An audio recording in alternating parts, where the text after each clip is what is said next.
नमस्कार, स्वागत है आपका जीबीसी अपडेट के हिमाचल बुलेटिन में। वक्त हो चला है हिमाचल की आज की खास बड़ी खबरों का। तो सबसे पहले देखते हैं सुर्खियां। चेयरमैन और दिग्गज उद्योगपति रतन टाटा ने बुधवार दे दुनिया को कहा अलविदा। शिमला से भी उनका रहा नाता। काजल मस्कारे वाली आंखों की दुश्मन पर निगाहें। बीएसएफ की पहली महिला स्नाइपर जिन्होंने जेंडर स्टीरियोटाइप को तोड़ा। सीएम सुक्खू बोले, मैंने 2 सीटों पर प्रचार किया, दोनों में मिली जीत। जयराम ठाकुर बोले, जनता पर टैक्स का बोझ डाल रही है सरकार। जवाली में दर्दनाक हादसा, चालक सहित ट्रैक्टर के नीचे आए 3 लोग, सभी की मौत। मस्जिद का अवैध निर्माण नहीं गिराया तो हिंदू संगठनों ने दी चेतावनी, कहा सिर्फ 3 दिन शेष।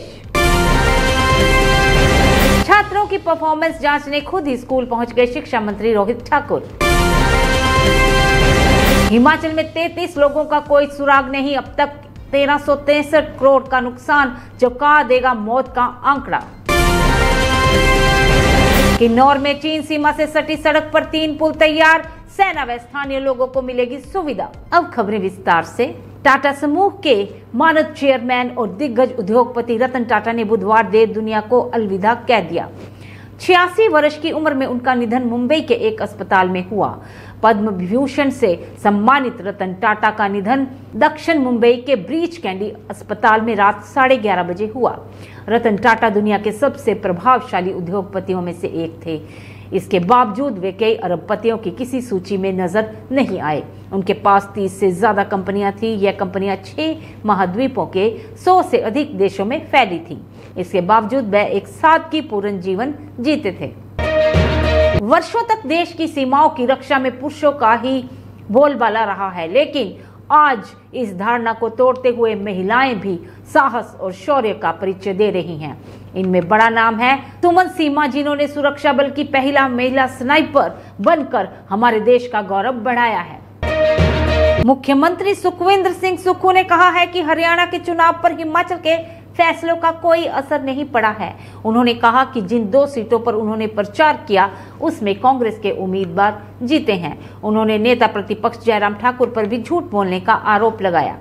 मुख्यमंत्री ने कहा कि नेता प्रतिपक्ष झूठ के सबसे बड़े सौदागर हैं। उन्होंने झूठ बोलने की पीएचडी कर रखी है। मुख्यमंत्री ने यह भी कहा कि भाजपा का नाम बदलकर बड़ी झूठी पार्टी रख देना चाहिए। भाजपा नेता कभी खेल तो कभी टॉयलेट टैक्स की बात करते रहते हैं। वहीं पूर्व मुख्यमंत्री एवं नेता प्रतिपक्ष जयराम ठाकुर ने अपने विधानसभा क्षेत्र के तहत बाली चौकी में कहा कि प्रदेश की कांग्रेस सरकार अपनी फिजूल खर्ची कम करने की बजाय जनता पर हर रोज नया टैक्स थोप रही है। बिना सोचे समझे ऐसे मनमाने फैसले लिए जा रहे हैं, जिससे इस पहाड़ी प्रदेश की पूरे देश में जग हंसाई हो रही है। आज इनके आर्थिक कुप्रबंधन का खामियाजा हर उस वर्ग को झेलना पड़ रहा है जो सरकार को टैक्स तो देता है, लेकिन उसके बदले सरकार उन्हें सहूलियतें नहीं देती है। पुलिस थाना जवाली के अधीन पनालत में दर्दनाक हादसा पेश आया है, जिसमें 3 लोगों की मौत हो गई है। प्राप्त जानकारी के अनुसार हरसर सोसाइटी से चादर मार्ग पर एक ट्रैक्टर बजरी लेकर जा रहा था, जिस पर चालक सहित 2 अन्य लोग बैठे हुए थे। चादर में अचानक ट्रैक्टर खड़ा हो गया, जिस कारण चालक सहित अन्य दोनों लोग नीचे आ गए। स्थानीय लोगों ने ट्रैक्टर को खींचकर नीचे किया और तीनों को बाहर निकाला, लेकिन तब तक तीनों की मौत हो चुकी थी। इस बाबत पुलिस को सूचित किया गया। काफी लोग मौके पर एकत्रित हो गए थे। मंडी की जेल रोड मस्जिद के अवैध निर्माण को हटाने के लिए नगर निगम आयुक्त न्यायालय ने 30 दिन का समय दिया है। यह अवधि 12 अक्टूबर को समाप्त हो रही है। मुस्लिम पक्ष को अभी तक कोई राहत नहीं मिली है। देवभूमि संघर्ष समिति ने आगामी रणनीति बनाई है। अगर 2 दिन में अवैध निर्माण नहीं हटा तो 15 अक्टूबर को निगम कार्यालय का घेराव किया जाएगा। शिक्षा मंत्री रोहित ठाकुर ने परख सर्वेक्षण 2024 की तैयारियों की खुद कमान संभाली है।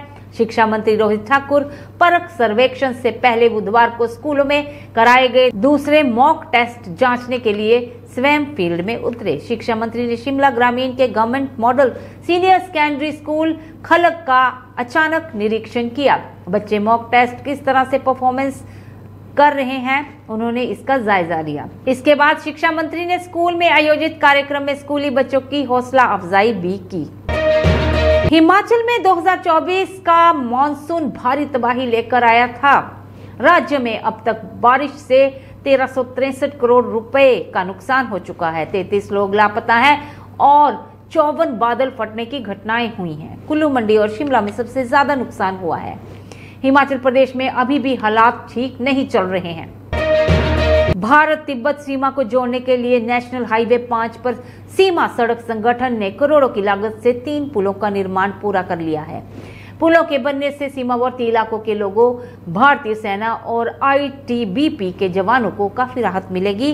12 अक्टूबर को रक्षा मंत्री राजनाथ सिंह इन पुलों का ऑनलाइन उद्घाटन करेंगे। हिमाचल अपडेट्स में आज के लिए बस इतना ही। जुड़े रहें हिमाचल की ताजा तरीन खबरों के लिए जीबीसी अपडेट के साथ।